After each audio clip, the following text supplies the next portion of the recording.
Hello বন্ধুরা, welcome back to my channel. আজকে share করব মহারাষ্ট্রিয়ান স্টাইলে বানানো কাচ্চে কেরি কে থেচা। আমি অবশ্য একটু অন্যরকম ভাবে এটা বানাচ্ছি।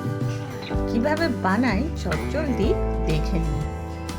রুটি পরোটার সাথে কিন্তু খুব ভালো খেতে লাগে, ভাতের সাথেও কিন্তু দারুণ লাগে। অবশ্যই এটা বানিয়ে দেখবে। প্রথমে একটা বড় দেখে কাঁচা আম নিয়েছি। যেহেতু আমি একটা আম দিয়ে বানাচ্ছি, একটাই বড় আম, সেই জন্য একটাই নিয়েছি। আচ্ছা, এই আমগুলো কিন্তু একটাও কেনা না, সমস্ত আমাদের নিজেদের গাছে। আচ্ছা, ভালো করে খোসা ছাড়িয়ে নিয়ে ছোট ছোট করে টুকরো করে কেটে নেব। মেনলি থেচা যেটা হয় শিলে বা হামানদিস্তায় থেতো করে নিয়ে তৈরি হয়। আমি এখানে মিক্সিতে এটা পেস্ট করে নেব। ছোট ছোট করে আমগুলো কুচি কুচি করে কেটে নিচ্ছি।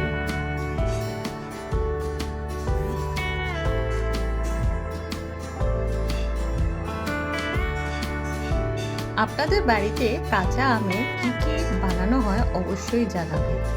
আমি চেষ্টা করছি এবারে একটু অন্যরকম, চাটনি ছাড়াও একটু অন্যরকম কাঁচা আমের রেসিপি আপনাদের সাথে শেয়ার করার। আটিটা শক্ত হয়ে গেছে, আটির ধার থেকে আমগুলো কেটে কেটে নিয়ে কুচি কুচি করে নিয়েছি। আর লাগছে কাঁচা লঙ্কা, ধনেপাতা আর রসুন 4টে কোয়া। কড়াইতে তেল গরম করতে বসিয়ে দিয়েছি। এবার গোটা জিরে ফোড়ন দেব। এগুলো সম্পূর্ণ নিজেদের আন্দাজ মতন দেবেন, যতটা আমের পরিমাণ ততটাই দেবেন। এর সাথে দিচ্ছি কয়েক টুকরো কাঁচা লঙ্কা আর রসুন। এবার দিয়ে দিচ্ছি চীনাবাদাম, কাঁচা চীনাবাদাম।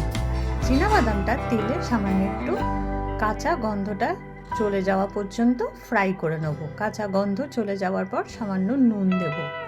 যতক্ষণ না রসুন, পেঁয়াজ আর চীনাবাদাম থেকে কাঁচা গন্ধটা যাচ্ছে, একটু লো টু মিডিয়াম ফ্লেমে ফ্রাই করব।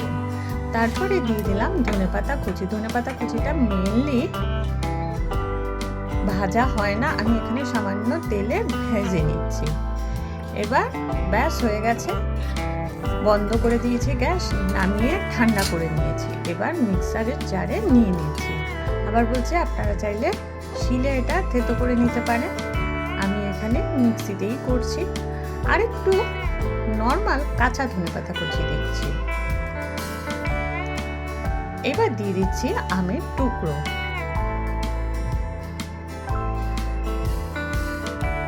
এবার এটা পেস্ট করব। চেষ্টা করবেন জল ছাড়া যাতে পেস্টটা হয়।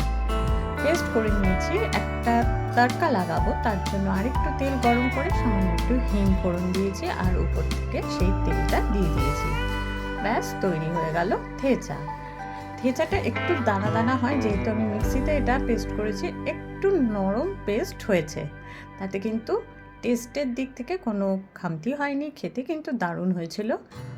অবশ্যই এটা ট্রাই করে দেখবেন। আমি এটা রুটি দিয়ে সার্ভ করেছি, রুটির সাথে এটা আমরা খেয়েছিলাম, দারুণ হয়েছিল। কেমন লাগলো এই থেচার রেসিপিটা? ভালো লাগলে একটা লাইক, শেয়ার, কমেন্ট করবেন। সাবস্ক্রাইব করে পাশে থাকা বেল আইকনটা আছে, ওটা অবশ্যই প্রেস করে দেবেন। এরকম সামারের নিত্য নতুন রেসিপি নিয়ে আমি আবার চলে আসবো। ভালো থাকবেন, সুস্থ থাকবেন, আর সাবস্ক্রাইব করতে কিন্তু ভুলবেন না। আপনারা দেখছি ঠিক সাবস্ক্রাইব